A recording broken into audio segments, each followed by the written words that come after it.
पहले अभी तक तो 9 की 9 सीटें जीतने का दावा करते रहे। जब एग्जिट पोल आए तब भी आपने इस बात को नकारा कि बीजेपी ज्यादा सीटें जीते जा रही है।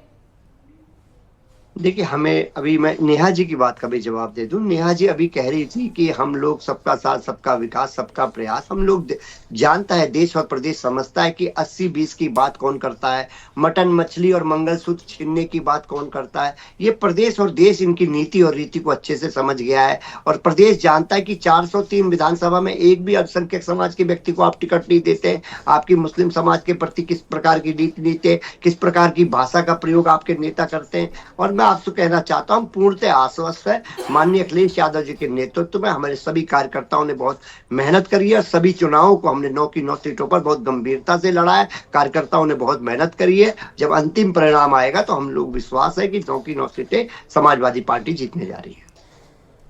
देखिए, पहला रुझान तो आ गया है और आमतौर पर यह देखा जाता है कि बैलेट पेपर की गिनती जब होती है, शुरुआत में जो चीजें दिखती हैं अंत तक वही जाती हैं। लेकिन फिर भी हम आपकी बात मान लेते हैं। भुवन जी, हमारे साथ संजय राणा राजनीतिक विश्लेषक भी पहले जुड़े हुए थे, उनसे भी हम लगातार बातचीत कर रहे थे। सर्वेश दुबे के पास चलते हैं। फूलपुर में भी काउंटिंग हो रही है, क्योंकि सर्वेश, फूलपुर में क्या कमल का फूल खिल पाएगा या फिर यहाँ पर कुछ अलग ही देखने को मिलेगा? सर्वेश, जरा दिखाइए कि काउंटिंग सेंटर के बाहर क्या तस्वीर है इस वक्त। देखिए, इस वक्त हम लोग काउंटिंग सेंटर पर मौजूद हैं। आप देखें कि यहाँ पर ईवीएम की जो है वो गिनती हो रही है, ईवीएम के मतों की गिनती हो रही है और तमाम लोग यहाँ पर जो है, जो सुरक्षा बल है उनकी मौजूदगी में। आपने एक सवाल किया है कि यहाँ पर क्या कमल खिल सकता है या साइकिल दौड़ते हुए नजर आएगी। तो प्रयागराज की फूलपुर सीट की अगर बात करें तो यहाँ पर बेहद ही कड़ा और नजदीकी मुकाबला बीजेपी और समाजवादी पार्टी के बीच है। हालांकि 12 प्रत्याशी चुनाव मैदान में थे, लेकिन 43.44% ही मतदान हुआ है और मतदान के बाद इस बात की आशंका जताई जा रही थी कि बड़ा ही नजदीकी मुकाबला होगा, क्योंकि 2022 का जो चुनाव था उसमें भी सिर्फ 2723 वोटों से बीजेपी ने जीत दर्ज की थी। लेकिन बीजेपी का दावा है कि इस बार उनकी जीत की हैट्रिक लगेगी। दावे अपने हैं राजनीतिक दलों के, लेकिन सबसे बड़ी बात है कि बढ़त बना ली है। यहाँ पर अभी शुरुआती रुझान जो आए हैं कि भाजपा के दीपक पटेल आगे चल रहे हैं, कैसे देखा जाए शुरुआती रुझानों को? देखिए, निश्चित तौर पर सीएम योगी आदित्यनाथ ने यहाँ पर 2 बार आकर चुनाव प्रचार किया था। इससे इस बात का अंदाजा लगाया जा सकता है कि बीजेपी के लिए ये सीट जीतना कितना अहम है कि फूलपुर सीट पर 2017 में और 2022 में लगातार 2 बार कमल खिल चुका है। और यही वजह है कि इस बार यहाँ पर सीएम योगी आदित्यनाथ जब आए तो उन्होंने बटोगे तो कटोगा की नारा दिया, अपने विकास कार्यों का हवाला दिया और जनता से अपील की कि दीपक पटेल को जिताएं। और उन्होंने ये भी कहा कि दीपक पटेल एक युवा नेता हैं और वो आपकी जरूरतों पर खड़े रहेंगे, वो सरकार से विकास योजनाएं लाएंगे। डबल इंजन की सरकार अगर है यूपी में और केंद्र में दोनों सरकारें हैं, तो यहां से अगर पार्टी का विधायक होगा तो उनकी जो समस्याएं हैं, जो विकास की समस्याएं हैं, दूर होगी। सीएम योगी आदित्यनाथ ने यह भी कहा था कि जो कछार की समस्या है, सिंचाई की समस्या है, बाढ़ की समस्या है, उसको भी दूर करने का आश्वासन दिया था। लेकिन यहीं पर जब अखिलेश यादव आए, उन्होंने यहाँ पर चुनावी सभा सरसों में की, तो उन्होंने योगी बनाम प्रतियोगी का नारा दिया था। उन्होंने चूंकि उसी दौरान यहाँ पर प्रतियोगी छात्रों का आंदोलन पीसीएस प्री परीक्षा को लेकर हो रहा था कि एक दिन में एक शिफ्ट में कराए जाने की मांग को लेकर, नॉर्मलाइजेशन के विरोध में, उसको लेकर सियासत गरमाने की कोशिश की गई थी। अब देखना ही होगा कि जब मतगणना के बाद नतीजे आएंगे तो ये देखना होगा कि सीएम योगी का बटोगे तो कटोगा का नारा जो है वो यहाँ पर काम किया है या फिर योगी बनाम प्रतियोगी जो अखिलेश यादव ने करने की कोशिश की थी उस पर जनता ने ध्यान दिया था। लेकिन सबसे बड़ी बात यह कि जिस तरह से यहाँ पर कम वोटिंग हुई है उसको लेकर सभी की अपनी अपनी चिंताएं बढ़ी हुई हैं, चाहे वो बीजेपी हो या समाजवादी पार्टी हो। ये भी देखना होगा कि जो ये चुनाव है, ये कहा जा रहा है, राजनीतिक विश्लेषक जो मानते हैं कि ये चुनाव मुद्दों पर नहीं लड़ा गया है, बल्कि ये चुनाव पूरी तरह से जाति समीकरण पे लड़ा गया है। जो ओबीसी की जातियां हैं, वो जिनके पक्ष में लामबद्ध हुई होंगी, उनको इसका फायदा सीधे तौर पर मिलेगा। इसके अलावा बसपा इसमें कितना वोट बैंक जो है वो काटती है, समाजवादी पार्टी इंडिया गठबंधन को नुकसान करती है, उसका भी यहाँ पर असर देखा जाएगा। तो साफ तौर पर आप देख सकते हैं कि यहाँ पर ईवीएम के वोटों की गिनती जो है होने के बाद वो ईवीएम मशीनें यहाँ पर आई हैं, अब उनको सील किया जा रहा है। तो एक राउंड यहाँ पर पूरा हो गया है, अभी अनाउंसमेंट नहीं किया गया है लेकिन ये कहा जा सकता है कि एक राउंड में बीजेपी प्रत्याशी दीपक पटेल आगे चल रहे हैं, तो ये बीजेपी के लिए एक अच्छी खबर हो सकती है। बिल्कुल, कि बीजेपी के वहां पर लिए वो अच्छी आगे चल खबर रहे है। हैं, तो समाजवादी ये पार्टी बड़ी के बात- खेमे में क्या हलचल है, भुवन जी से इसका जवाब ले लेते हैं। और भुवन जी, आप अपनी बात कह रहे थे, वो अपनी बात भी पूरी कीजिएगा और बताइएगा कि फूलपुर में जिस तरह से दीपक पटेल शुरुआती रुझानों में ही आगे हो गए, और आमतौर पर देखा जाता है कि शुरुआत में बैलेट पेपर में जो नजर आता है, यानी कि उसकी जब गिनती होती है तो वही आखिर तक जाता है। क्या कहेंगे भुवन जी?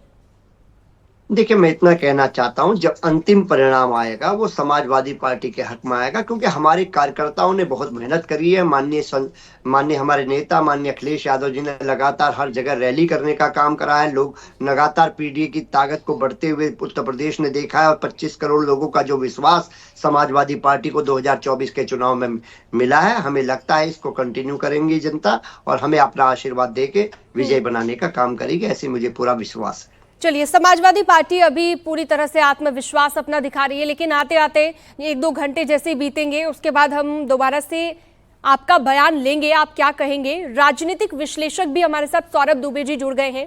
बहुत स्वागत है सौरभ जी आपका न्यूज़ 18 पर। आपसे मेरा अगला सवाल ये रहेगा कि इस बार का जो चुनाव हमने देखा, कहा गया कि इस बार चुनावी मुद्दे जो रखे वो और बातें ही रही, यानी कि विकास की बातें नहीं रही, अन्य चीजों पर ज्यादा ध्यान दिया गया। आपको क्या लगा, इस बार के चुनाव प्रचार के दौरान कहा गया कि बयानबाजी बहुत ज्यादा हुई, लेकिन विकास के मुद्दे पर किसी पार्टी ने वोट नहीं मांगे, ऐसा है क्या? नहीं, ऐसा नहीं है। देखिए, उत्तर प्रदेश में योगी आदित्यनाथ की सरकार ने जो भी कार्य किए हैं, जनता के हित में जो कार्य हुए हैं, जनता उसी के आधार पर वोट भी करती है और नेता उसी के आधार पर वोट मांगते भी हैं। निश्चित रूप से, चूंकि जो विपक्ष के नेता हैं उन्होंने बार बार जो है वो संविधान का राग अलापा था, आरक्षण का राग अलापा था, और एक नैरेटिव सेट किया था कि भारतीय जनता पार्टी के लोग आएंगे तो संविधान खतरे में पड़ जाएगा, आरक्षण खत्म कर देंगे। अच्छा, हुआ ठीक उल्टा। आरक्षण की बात राहुल गांधी जी कह रहे हैं खत्म करने की, और अखिलेश यादव जी ने जिस प्रकार से पीडीए का नाम ले लेकर के चुनाव में जो है वो बात की थी पिछड़ों की, शोषित की, वंचित की, वो कहीं ना कहीं देखिए अब आपको परिणाम मतलब अभी शुरुआती रुझान है, इसमें भी आपको दिखाई दे रहा है कि भारतीय जनता पार्टी के जो जनहित के कार्य रहे हैं, विकास के मुद्दे रहे हैं, लोग जनता उससे सहमत दिखाई दे रही है, बजाय इसके कि जो नैरेटिव सेट किया था अखिलेश यादव जी की पार्टी ने। और उसके बीच में तमाम इस तरह के घटनाक्रम भी देखने को मिला, जिस प्रकार से अयोध्या में इतनी बड़ी वारदात हुई कि एक जो है महिला से जो है छेड़छाड़ करने वाले व्यक्ति को समाजवादी पार्टी के नेता लाल टोपी लगा करके बचाने का प्रयास कर रहे थे। वहीं पर हमने देखा दूसरी तरफ जो है कि कन्नौज के अंदर क्या हुआ, कन्नौज के अंदर भी एक समाजवादी पार्टी का बड़ा नेता जो है महिला अपराध में पकड़ा जाता है। तो तमाम इस तरह की घटनाओं में जो समाजवादी पार्टी के कार्यकर्ता नेता शामिल हुए, और कहीं ना कहीं जैसे इनकी कुछ सीटें बढ़ी, मुझे लगता है कि ये तो जो गुंडागर्दी की एक बात की जाती थी वो वहां पर दिखाई देने लगी जनता के बीच में। आपका मानना है कि लोकसभा चुनाव में जो नतीजे आए, जैसे ही समाजवादी पार्टी की सीटें बढ़ी तो उसके बाद अपराध भी बढ़ गया, ऐसा आपका मानना है? चलिए, मैं आपके पास लौटूंगी। सुरेश अवस्थी भाजपा के सीसामऊ से प्रत्याशी हैं, उनसे खास बातचीत की है हमारे सहयोगी ने, क्या कुछ बोले हैं, आइए सुनवाते हैं आपको। जनता पार्टी के प्रत्याशी सुरेश अवस्थी जी जो मतगणना स्थल पर पहुंचे हैं। सुरेश जी, मतगणना प्रारंभ हो गई है, आज क्या उम्मीद रखते हैं आप? भारतीय जनता पार्टी 100% चुनाव जीतेगी, क्योंकि हम लोगों का जो कार्यकर्ता बेस पार्टी है और जो सरकार की जन कल्याणकारी योजनाएं, इन योजनाओं में हमें निश्चित तौर से लाभ मिलेगा। नसीम सोलंकी ने कल अपने समर्थकों से अपील की थी कि वह मतगणना स्थल के आसपास रहें, इसको कैसे देखते हैं आप? देखिए, उनका कल्चर है हमेशा बूथ को लूटना, उनका कल्चर है काउंटिंग में डिस्टर्ब करना। मैं इस चीज को नहीं मानता। जो लोकतंत्र की जो प्रक्रिया है उस प्रक्रिया से गुजरना चाहिए। ये अब लगातार मतगणना प्रारंभ हो गई है, तो क्या उम्मीद मानते हैं कब तक परिणाम आ जाएगा? मुझे लगता है 12 साढ़े 12 के आसपास तक उम्मीद है मतगणना के परिणाम आने का। ये थे भारतीय जनता पार्टी के प्रत्याशी सुरेश अवस्थी जो मतगणना स्थल में प्रवेश कर रहे हैं। उनका कहना है कि इस बार भारतीय जनता पार्टी निश्चित तौर पर यहाँ पर जीत दर्ज करेगी और सीसामऊ विधानसभा सीट से सोलंकी परिवार का कब्जा छूटेगा। कैमरामैन रोहित निगम के साथ ओम मिश्रा, न्यूज़ 18 कानपुर।